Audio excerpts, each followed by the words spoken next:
आज हम लोग इन्वेंट्रीज का एक क्वेश्चन पढ़ेंगे। इसको हम लोग फीफो मेथड से सॉल्व करेंगे, फिर लीफो मेथड से सॉल्व करेंगे। लीफो का मतलब होता है last in first out. FIFO का मीनिंग तो लिखा ही हुआ है, फर्स्ट इन फर्स्ट आउट। आइए इसको सॉल्व करते हैं।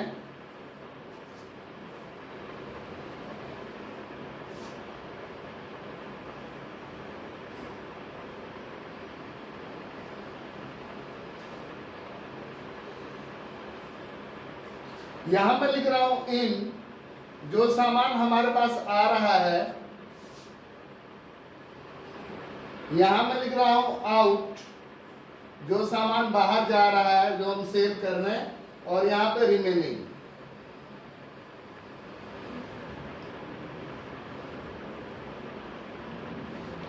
अब जैन 1 को यहां पर यूनिट है, यहां प्राइस है, यहां यूनिट है और उसमें फिर प्राइस भी डाल लीजिए। जैन 1 को ओपनिंग बैलेंस क्या है कि 1000 यूनिट है, 20 वाला। जैन 1 ओपनिंग बैलेंस कितना है, 1000 यूनिट, और यूनिट प्राइस क्या है, 20। फिर आप क्या कर रहे हैं, फैब 10 को परचेज कर रहे हैं 500 यूनिट 25 वाला। फैब 10 क्या हो गया, 500 यूनिट 25 वाला।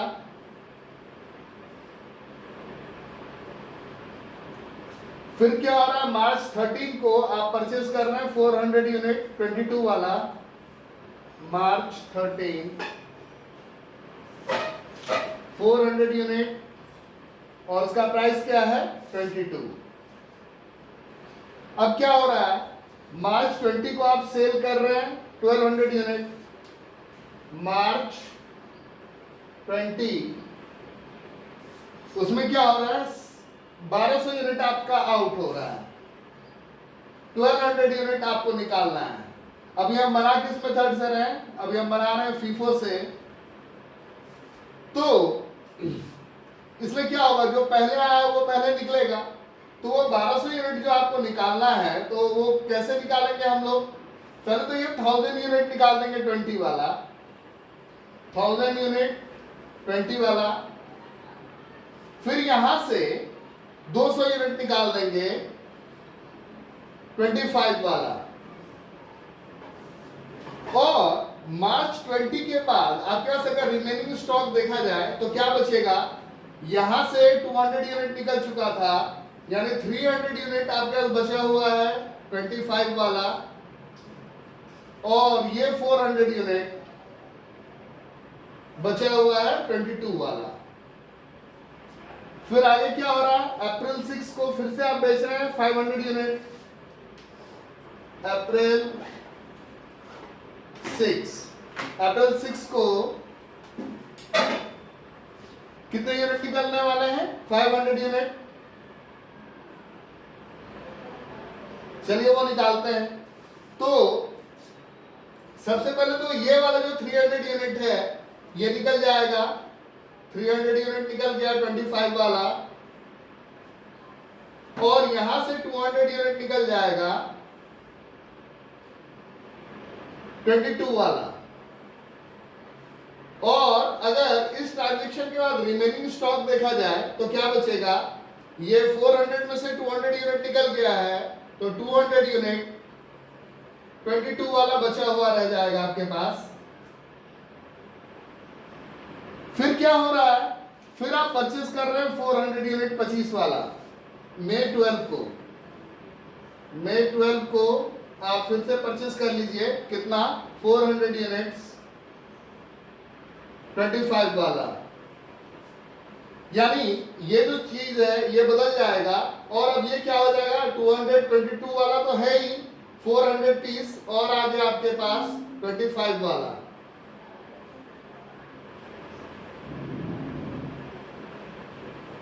फिर क्या हो रहा है, जून 30 को फिर आप सेल कर रहे हैं 500 यूनिट। 500 यूनिट बेच रहे हैं, क्या करेंगे 200 यूनिट निकल जाएगा 22 वाला, और 300 यूनिट ये निकल जाएगा आपका 25 वाला। यानी अब रिमेनिंग स्टॉक क्या रह गया, 400 में से भी 300 निकल गया, तो रिमेनिंग स्टॉक 100 रह गया जिसकी वैल्यू है 25। यानी क्लोजिंग स्टॉक अगर आपसे कोई पूछेगा कि क्लोजिंग स्टॉक बताओ, तो क्लोजिंग स्टॉक आप क्या बता सकते हैं 100 इंटू 2500 रुपीज का क्लोजिंग स्टॉक है। अगर आपसे कोई पूछेगा कि सेल्स की वैल्यू बताओ, तो सेल्स की वैल्यू इसको मल्टीप्लाई करके, यहां मल्टीप्लाई करके और ये मल्टीप्लाई करके आप ऐड करके लिख लीजिए, तो आपका सेल्स का वैल्यू आ गया। तो इस तरीके से फीफो मेथड का ये क्वेश्चन आपने सॉल्व कर लिया। अब सेम एग्जांपल को उठा करके मैं लिफो करने वाला हूं।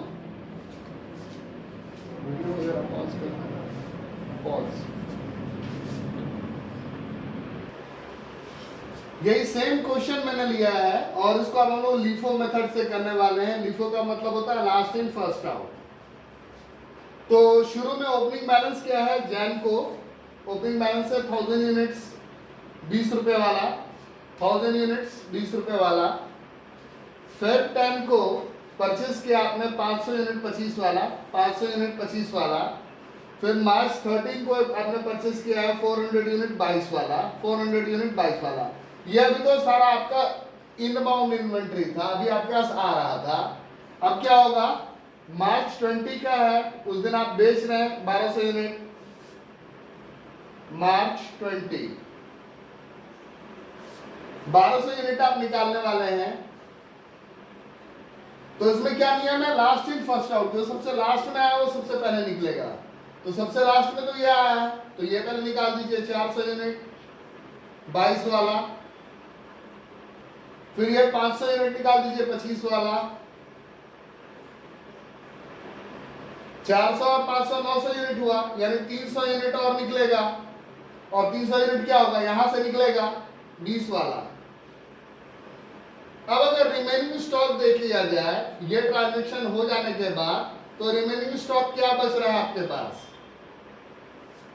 1000 में से 300 पीस निकल गया, यानी 700 पीस बचा हुआ है। और पर यूनिट प्राइस क्या है 20। फिर क्या हो रहा है, फिर आप अप्रैल 6 को बेच रहे हैं 500 यूनिट, अप्रैल 6 अप्रैल को फिर क्या हो रहा है 500 यूनिट निकाल रहे हैं, निकाल दीजिए 500 यूनिट। सर ये 300 के साइड में 200 कैसे आ रहे हैं, 25 ओ 300 ये 20 वाला है, क्लियर। तो अप्रैल 6 को 500 यूनिट निकल रहा है, तो आपके पास तो यही वाला है पड़ा हुआ, इसी में से निकलेगा, क्योंकि अभी तो आपने कुछ परचेस किया नहीं है। तो ये 500 यूनिट जो निकलेगा वो क्या होगा, 500 यूनिट 20 वाला ही निकल जाएगा। और इस ट्रांजैक्शन के पास आपके पास बचेगा कितना सामान, आपके पास बचेगा 700 में से 500 निकल गया तो 200 पीस, और पर पीस की कीमत कितनी हो गई 20।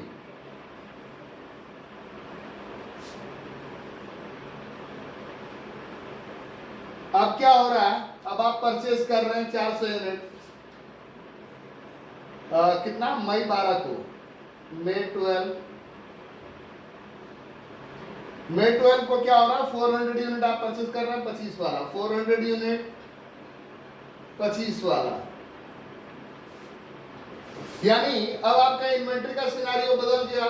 क्या इन्वेंट्री का सिनारियो हो गया कि 200 यूनिट 20 वाला आपके पास बचा हुआ है, और 400 यूनिट 25 वाला बचा हुआ है। अब क्या हो रहा है, जून 30 को फिर आप 500 पीस बेच रहे हैं, जून 30 को 500 पीस निकालना है। लास्ट इन फर्स्ट आउट करेंगे, तो सबसे लास्ट में कौन सा है, ये वाला आया है, तो पहले ये निकल जाएगा 400 पीस 25 वाला। फिर क्या होगा, यहां से 100 पीस निकलेगा 20 वाला। यानी अगर कोई क्लोजिंग स्टॉक आपसे पूछेगा कि क्लोजिंग स्टॉक बताओ, तो 200 में से 100 पीस निकल गया, यानी 100 पीस बच रहा है और हर पीस का दाम कितना है 20 रुपया, यानी क्लोजिंग स्टॉक की वैल्यू हो गई 2000 रुपए। अगर आपको फीफो वाला याद होगा तो आपने देखा था कि फीफो में आपका क्लोजिंग स्टॉक कितना था 2500 रुपए का, और यहां पर आप क्या देख रहे हैं कि क्लोजिंग स्टॉक कितना है 2000 रुपए का। तो डिफरेंस आ गया, अलग अलग वैल्यू है, अलग अलग मेथड है तो अलग अलग वैल्यू दिया।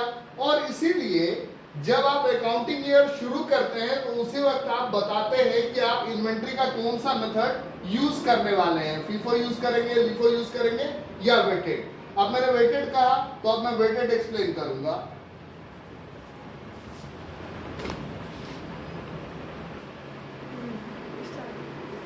तो अभी हमने क्या देखा कि जब first in first out method करते हैं तो क्लोजिंग स्टॉक की वैल्यू 2500 आती है, जब last in first out LIFO करते हैं तो क्लोजिंग स्टॉक की वैल्यू 2000 आती है। तो एक ऐसा मेथड जो कि इक्वल वेट दे उसके लिए मेथड है, उसका नाम है वेटेड मेथड। वेटेड मेथड में क्या होता है कि जैसे सेम क्वेश्चन है, 1000 यूनिट है, प्राइस है 20, 1000 यूनिट प्राइस 20, टोटल प्राइस 20,000 हुआ और एवरेज प्राइस कितना रह गया 20। नेक्स्ट स्टेप में क्या हो रहा है कि आप 500 यूनिट खरीद रहे हैं 25 के दर से, 500 यूनिट 25 के दर से खरीदे तो दाम कितना हो गया 12,500। अब इस स्टेप के बाद क्या होगा, एवरेज प्राइस चेंज कर जाएगा, तो हमने इसको और इसको ऐड किया और टोटल अभी 1500 पीस हो रहे हैं, उसे डिवाइड कर दिया, तो डिवाइड करके क्या आ जा रहा है आपका एवरेज प्राइस आ जा रहा है 21.67 रुपया। फिर क्या हो रहा है, फिर आप 400 यूनिट खरीद रहे हैं 22 रुपए के दर से, कितना दाम हो गया 8800 रुपया। अब टोटल क्या हो जाएगा, ये प्लस ये, तो इन दोनों का सम तो आपको मालूम ही है कितना 32,500 प्लस ये प्राइस, और क्वांटिटी कितना हो गया 1900, इससे डिवाइड करेंगे तो फिर से नया एवरेज आ गया 21.73। अब क्या हो रहा है, आप बेच रहे हैं 1200 यूनिट, 1200 यूनिट बेच रहे हैं, जो एवरेज प्राइस है उससे मल्टीप्लाई करके बेच लीजिए, इसको इससे मल्टीप्लाई किया 26076, 26,076 रुपए का हुआ। अब रिमेनिंग क्या क्वांटिटी बचेगी, रिमेनिंग क्वांटिटी बचेगी, अभी फिर एक और सेल हो रहा है 500 यूनिट का, वो भी बेच ही ले रहे हैं इसी प्राइस से, क्या आ गया 10865। अब क्या हो रहा है, रिमेनिंग क्वांटिटी कितना बचेगा, अभी आपने 1700 पीस बेच लिया है, यहाँ 1900 पीस है, 1900 में से ये दोनों 1700 पीस गया तो 200 पीस, और एवरेज प्राइस तो आपको मालूम ही है कितना 21.73। फिर क्या हो रहा है, आप फिर 400 यूनिट परचेस कर रहे हैं, 400 यूनिट परचेस कर लीजिए 25 रुपए के दर से, तो दाम हो जाएगा 10,000।